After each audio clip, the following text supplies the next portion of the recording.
Nama guutummaa biyyaa keessatti maqaan isaa ol kaafame odeeffame Jaalmarroon eenyu? Artistoota baay'ee fuula isaanii ilaaluun artistiidha jechuu dandeessa. Weellistootas akkasuma.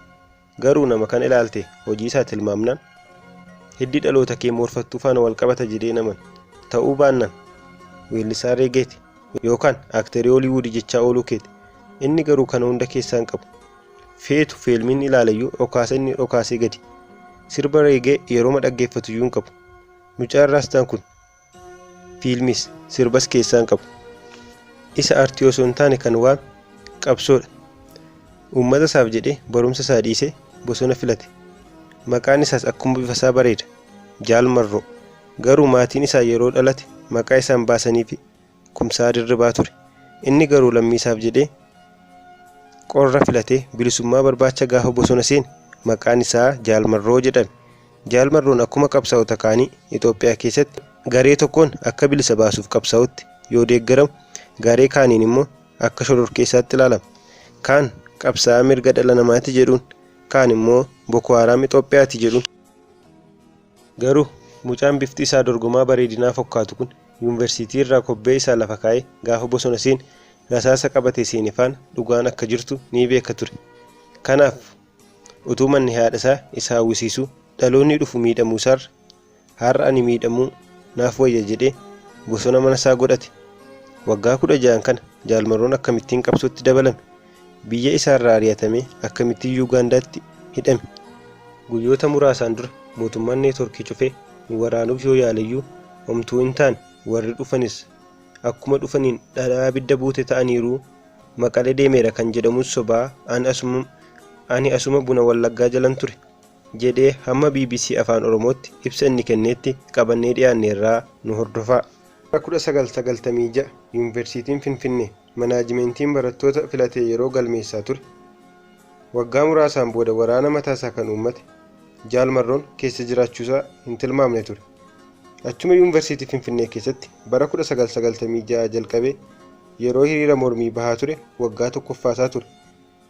Haala kanaan itti fufee bara 1998 uummata Oromoon gaggeeffamaa kan ture fincila diddaa gabrummaa hordofuun yeroo mootummaan hidhaa ture. Jaalmarroon Yuunivarsiitii Finfinnee nagaatti jechuun gara Booranaatti fuula isaa naanneffatee deemsa jalqabe.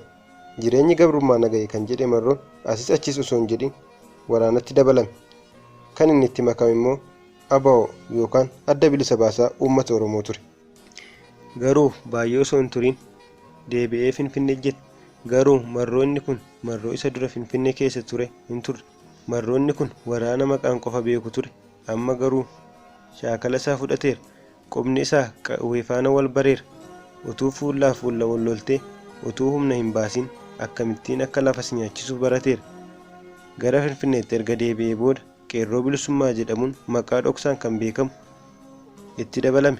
Utuu baay'een turiin mootummaan neetworkii isaanii ciruun ajajaa olaanaa kan ture Tasfaa'uun Camadaa fi Masfiin Abbabee gaafa hidhu Marroon Finfinnee dhiisee gara kibbaatti baqate. Amma garuu gara uummata afaan isaa dubbatuutti hin turre kan inni baqate. Daangaa biyyoota lamaanii darbee biyya Keeniyaa magaalaa Naayiroobii ture kan inni buufate. Achi garuu baay'ee osoo hin turiin waamicha ABO'n godheefin gara Booranaatti deebi'e. Amma garuu ifatti waraana ABO'tti dabalame. Akka kanaatti ture Jaalmarroon ammaa kana late. Bara 2001 kan uumame wal dhabdee keessa ABO'n gaafa hiramu Jeneraal Kamaal Galchuun kan hoogganamu karaa kibbaa waraana ABO turan faana wal arge. Garuu waraana guddaa mootummaan godheen waraanni achiin jiru mo'ame. Jaalmarroonis Ugaandaatti baqate. Mootummaan Itoophiyaa Ugaandaan Jaalmarroo dabarsitee akka kennituuf yaalii ishiin goote hin milkoofneef. Seera Ugaandaan murtoon itti murtaa'ee waggaa tokkoof ji'a 6 hidhamee mootummaan Ugaandaas balbala mana hidhaa banee hidhaa keetu murteettaa gara barbaaddetti deemi gaafa jedhuun Marroon biyya isaatii ala iddoo ejjete biyya sadaffaa gara Eertiraatti deeme. Yeroo sana egaa Abiyyifaas hin dhufne, araaras hin taane, noobeelis hin karoorfamne. Mootummaa Itoophiyaa kan morme Eertiraan baga nagaan dhufte jettee simachaa kan turte. Marroonis erga gara Eertiraa deemee qilleensa nagaa hafuura baafachaa achi kan turan hooggantoota warra ABO faana wal arge. Yeroon achi ture biyya keessatti rakkoon guddaa uumame. Yeroo san ajajaa karaa dhiyaa fi koomaandara kan turan amma muummicha ministeeraa kan ta'e Dr. Abiy mootummaa irraa fuudhee ragaa laachaafi ture kan jedhamu Laggasaa Wagii ajjeefame. Waraannafis manca'an. Taateen kun garuu Marroof karaa bane. Biyyaa ergi bahee rakkachaa fi hidhamaa kan ture Marroo yeroo sana Eertiraa kan turan hooggantoonni ABO akka inni gara lixa Oromiyaa deemuuf ajajan. Innis sagalee isaa balleessee ajajatti kenname baate gara Wallaggaatti deebi'e.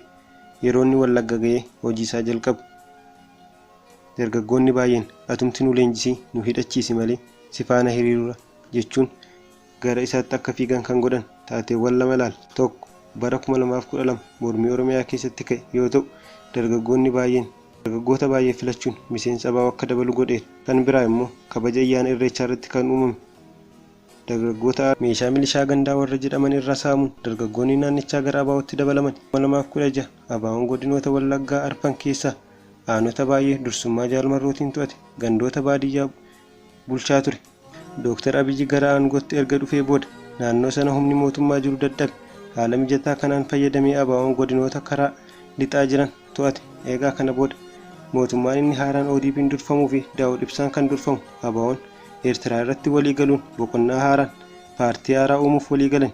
Gara biyyaattis galan. Kana booda jaarsoliin biyyaa fi abbaa gadaa walitti dabaluun koree dhaaban. ABO'n hidhannoo hiikkatee gara biyyaatti akka deebi'us jaarsummaa jalqaban. Jaarsummaa kanaan miseensota ABO hidhatanii turan keessa hiikkatanii galan. Jaal Marroon garuu qofaa koo hafeen qabsa'a malee meeshaa koo lafa hin kaa'u jedhee ejjennoo isaa hin jijjiiramne dhageesse. Sooshaal miidiyaa irratti viidiyoo isaatii tokko oliin kan dhageessise Marroon tasuma ODP akka hin amanne meeshaa hiikkadhaa yoo jedhamtanis akka hin hiikkanne jedhee miseensota ABO'f dabarse. Koree araaraa kan jedhame anaan qaamaan na argee na haasofsiisuu eeyyamamaa miti. Isaan fedhiin isaanii waraana koo tokko tokkoon hiikkachiisuudha jedhee dubbate. Itti dabalees isaan waraanicha mancaasuuf socho'aa kan jiran jedhee himate. Dursaan ABO kan ta'an Daawud Ibsaan koree araaraa deeggaruun waraanni ABO waamicha godhamee fi fudhachuun gara bakka qophaa'eefitti akka deeman ergaa dabarsuun isaanii ni yaadatama. Jaal Marroon hooggantoota keef ni ajajamtamoo hin ajajamtu jedhamee gaaffii gaafatameef yoo deebisu akkas jedhe.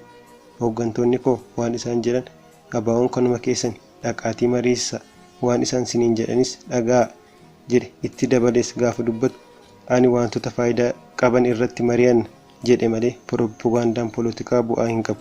Uummanni Oromoos cunqurfamuu hin qabuun jedhaa jedhe.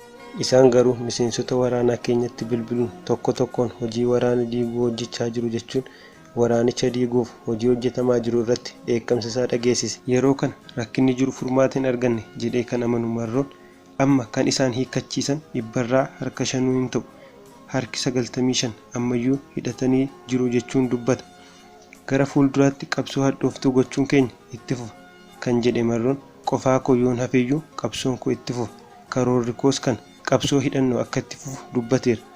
Waamicha godhamee fi fudhachuun kan galan keessaa tokko kan ture waraanicha keessatti barsiisuun kan gaggeessaa ture ga'eessi waggaa 57 obbo Taaffasee Olaaraa yeroo sana akka dubbatanitti Marroon deebi'uun barbaadu. Bilbilee nu arrabsaa jira. Harka keessan abbaa gadaaf warri laattan gocha qabsoo keenyaan alatee raawwattan seenaan isinitti murteessa jechuun nu akeekkachiisee jedhan. Itti dabalee lafa Oromoo dirree waraanaa gochuu barbaade.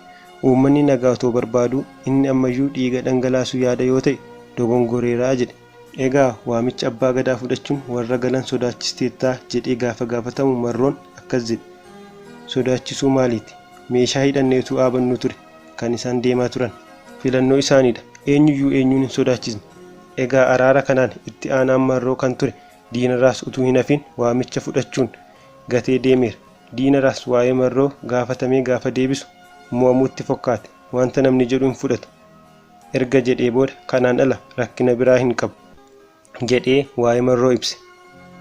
Yeroo kana egaa Jaal Marroo faana walii galee hiikkachiisee bosona akka ba'aniif koree dhaabbateef barreessaa kan ture Jawaar Mohaammed gaafa dubbatu gara lixaatti kan deeman obbo Baqqalee Garbaa fi abbaa gadaa Bayyanee Sanbatoo yaalii isaan godhan hin milkoofne jedhe. Bifa kanaan bosona manasaa godhatee kan itti fufe Jaal Marroon lixa Oromiyaa irratti kan inni ijaare miseensota ABO irratti hoogganaa ta'e mootummaa sodaachisaa akka jiru beekamaadha. Yeroo dhiyoo as Jaal Marroon waraana isaa faana jira naannoo jedhamu odeeffannoon tokko dhaga'ame. Intarneetii ta'e bilbilli kan jedhamu hunduu addaan cite. Uummanni yaada mataasaa jechuu eegale. Mootummaan neetwoorkii addaan kutee ABO waraanaa jira. kan jedhu sooshaal miidiyaa guute. Torbee oduun kun dhaga'ame keessa odeeffannoon biraa baate. Yuunivarsiitii Dambidolloo irraa gara biyya isaaniitti utuu galaa jiranii barattoonni naannoo Amaaraa ukkaanfaman. Dhimmoota kana irratti deebii Jaalmarroo barbaacha BBC'n Afaan Oromoo gara Jaalmarrootti bilbile. Jaalmarroonis deebise. BBC'n amma naannoo kee maaltu jira jedhee yoo gaafatu, Jaalmarroonis isa ammaa xiqqoo adda kan godhu bilbillii fi daataan moobaayilaa baduusaadha. Uummanni wal quunnamaa hin jiru. Kan isaan yaadan waraana ABO irratti miidhaa geessisuu waan hin dandeenyeef karaa adda ta'een itti deemuu isaaniidha. Waraana baay'ee konkolaataan guuraa turan. Dabalataanis humna addaa yeroo darbe leenjisan as erganiiru. Kun icciitii miti. Uummata keessa deddeebi'aa turan. Konkolaataa uummataa fayyadamu. Yeroo hunda dhufu deebi'uun hin jiru. BBC'nis hin deebi'ani gaafa jettu achumatti dhumu jechuu keedha gaafa jedhu kun deebii gabaabaadha.